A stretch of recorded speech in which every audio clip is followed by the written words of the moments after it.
Assalamualaikum warahmatullahi wabarakatuh. Halo, apa kabar Sobat Imajiner? Anda semua baik kan ya? Ya, satu keadaan yang memang harus kita syukuri ketika kita semuanya bisa menikmati kesehatan, tetap sehat gitulah. Lantas juga kita tetap happy bersama orang-orang di sekitar kita. Itulah kondisi yang kita dambakan.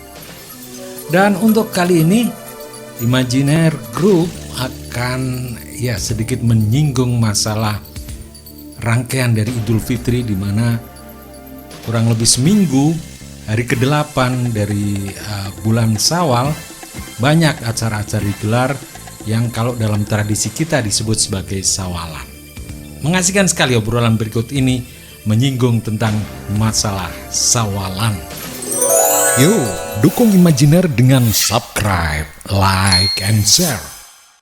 Ada satu hal yang bagi masyarakat yang ini boleh dikatakan di lingkungan yang betul-betul agamis kan, yang namanya kesempatan berakhirnya Ramadan 1 bulan, masuk 1 Syawal, menikmati suasana Idul Fitri, habis itu ada lanjutan lagi melanjutkan dengan puasa 6 hari sesudah Syawal. Satu Syawal. Itu mah ada dasarnya ya, artinya itu kebiasaan para santri dulu ya, biasa santri dulu, dan itu kayaknya ada komunitas yang memang melestarikan itu, dan itulah yang saya sebut sebagai itu akar dari peristiwa budaya yang sekarang muncul.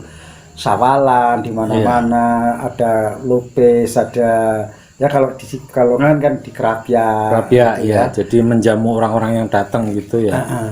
Itu hari ke-8 berarti ya. Hari ke-8 karena apa? 1 Syawal itu digunakan untuk mengakhiri Ramadan sebulan, tambah 6 bulan gitu, 6 bulan 6 hari gitu ya. Iya.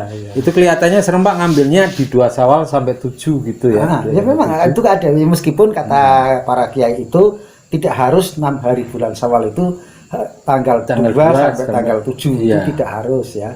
Tapi memang ada komunitas yang tadi saya katakan kuat, sehingga dia bisa menjalankan itu. Gitu. Jadi rasanya lengkap dan dirayakan beneran pada Syawalannya itu. Iya. Nah, persoalan pernik-perniknya ada lupes, ada saling kunjung dan sebagainya, itu ya saya kira bagian dari yang kita sebut sebagai pernik-pernik budaya. Jadi ada ikutan kebudayaan yang pada saat tertentu itu benar-benar menjadi filosofi kehidupan pada saat itu ya. Ada dasarnya, tadi saya katakan dasarnya hadis perintah Rasulullah SAW untuk berpuasa sunnah itu. Kemudian peristiwa yang kemudian dibesarkan sekarang itu kemudian menjadi budaya tadi kan. Nah, ikutannya pernik-perniknya ya tadi ada lupisnya, ada kita saling kunjung dan sebelumnya itu. Jadi memang itu kan berakar dan tumbuh dari masyarakat gitu. Jadi kan istilahnya ya baik itu prakarsa, pelakunya dan sebagainya itu kan memang pure masyarakat. Gitu. Dan itu apakah pemerintah terlibat di situ, ada sponsor atau tidak ada sponsor, dia akan jalankan itu. Karena itu tradisi yang memang punya akar, gitu kan. Nah, maka akan sangat nafis sekali, akan sangat tidak menancap ketika kita mengada-adakan yang sebenarnya tidak punya akar budaya, kita adakan dengan niatannya kadang-kadang agar meningkatkan pariwisata dan sebagainya, itu enggak jadi menurut saya. Iya, maksudnya untuk mampu bertahan dan untuk bisa terlaksana secara mandiri itu agak sulit. Susah. Akarnya kan nggak ada gitu ya. Ada, karena tidak ada peristiwanya yang memang jadi ikutannya itu. Nah, kalau kita lihat ya di daerah-daerah tertentu, semuanya di Pekalongan ini tadi di Kerapia, kemudian di daerah Kendal juga ada ya. Kemudian ke sana lagi mungkin daerah Jepara atau mana itu? Iya, Rembang. Itu di Pantura itu pasti ada kali itu karena ada filosofinya ya, filosofi agamaannya ya. Jadi itu akan berjalan. Nah, yang kadang-kadang repot itu ketika ya sebenarnya tidak salah sih ketika umpamanya keterlibatan pemerintah, keterlibatan penguasa menjadikan peristiwa itu sebagai peristiwa pariwisata. Nah, ini beda lagi kan? Iya, maksudnya tidak mengadakan tapi sudah ada ditumbuh kembangkan. Ditumbuh kembangkan. Saya kira itu sah-sah saja ya, karena itu mungkin akan menarik para wisatawan untuk mengunjungi, untuk melihat dan sebagainya.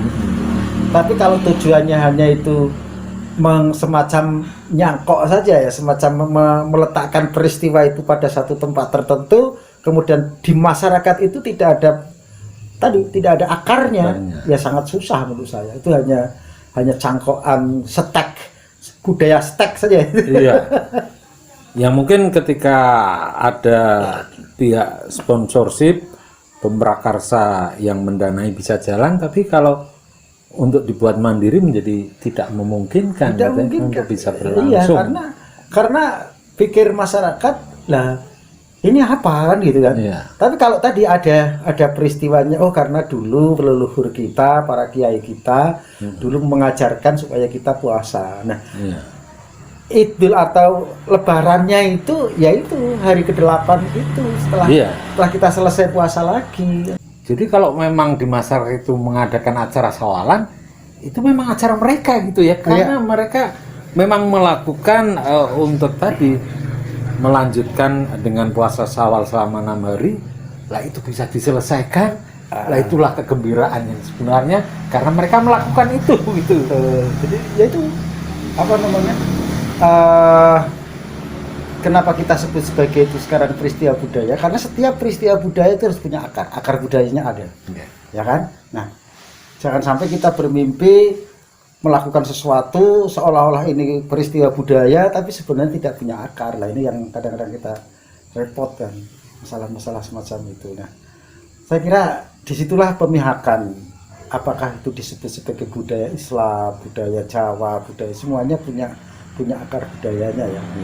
Dan peristiwa-peristiwa yang kita sebut sekarang, katakan kenapa kita mudik, kenapa kita itu kan budaya-budaya ikutan karena ada peristiwanya sebelumnya. Iya. Kenapa kita mudik Lebaran? Karena ada Idul Fitri. Iya, jadi kan esensi pokoknya kan ada. Kenapa kok ada sawalan? Ada sawalan ya kan? Karena itu tadi telah terselesaikannya tambahan puasa di Syawal selama 6 hari. Lah, akhirnya itu dia kebahagiaannya diungkapkan lewat acara sawalan itu. Jadi makanya image kita tentang mudik, tentang sawalan itu ya Islami itu.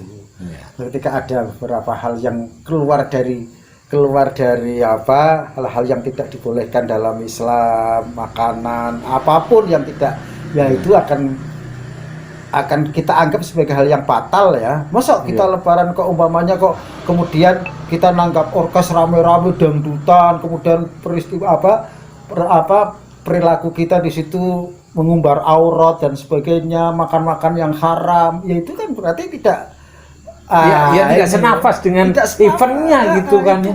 Itu sudah bukan budaya Islam itu. Itu kan bukan budaya Islam karena tidak ada koridor boleh dan tidak boleh itu. Ketika apa yang diperbolehkan sepanjang itu dibolehkan, wah itu bisa kita lakukan. Tapi ketika kemudian masa kita syawalan, kemudian kita mempertontonkan aurat kita dengan mengumbar nafsu kita, jogetan di panggung, wah ini tidak pas. Atau kita makan minum yang haram, makanan yang haram, ya tidak pas, bukan Islami itu. Iya. Jadi yang ini bukan soal apa tadi Bipang Ambawang. Bukan. Cuman istilahnya kita mencoba memberikan frame atau koridor betul. Bahwa sebetulnya ketika itu event Idul Fitri, kemudian ada sawalan dan sebagainya, itu memang harus senafas dengan satu event yang memang nuansanya Islami gitu kan, seperti itu.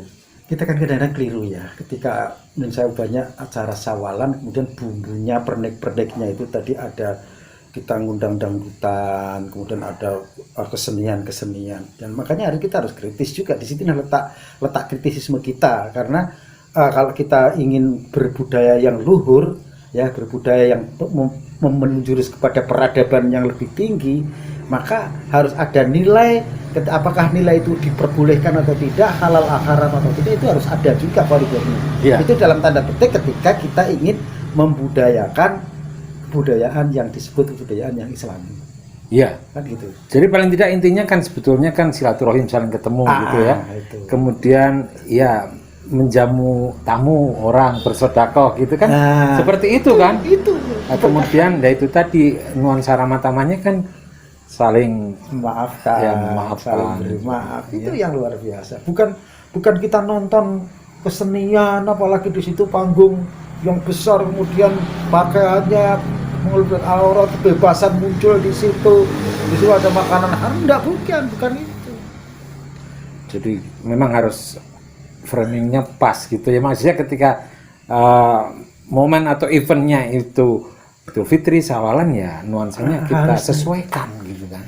Ini yang kadang-kadang kita tidak kontrol lah ya. Mungkin maklum ada peristiwa itu, kemudian anak muda itu apapun eventnya, ketika itu menggembirakan, ketika itu menyenangkan, apalagi ini kita ketemu teman-teman ya kita pinginnya kemana-mana. Tapi yang harus dilakukan oleh siapapun yang punya kebijakan, jangan, menurut saya kita tidak boleh memberikan fasilitas yang tidak sesuai dengan roh tadi, yang tidak sesuai dengan filosofi tadi.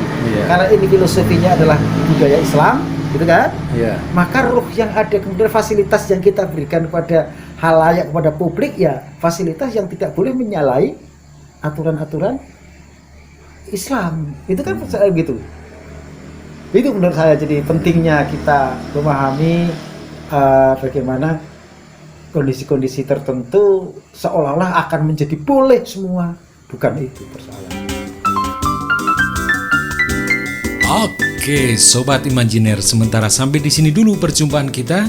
Semoga yang kita sampaikan tadi bermakna adanya. Insya Allah di kesempatan lain kita bisa jumpa kembali. Terima kasih untuk kebersamaannya. Wassalamualaikum warahmatullahi wabarakatuh. Imajiner, lugas bersahaja.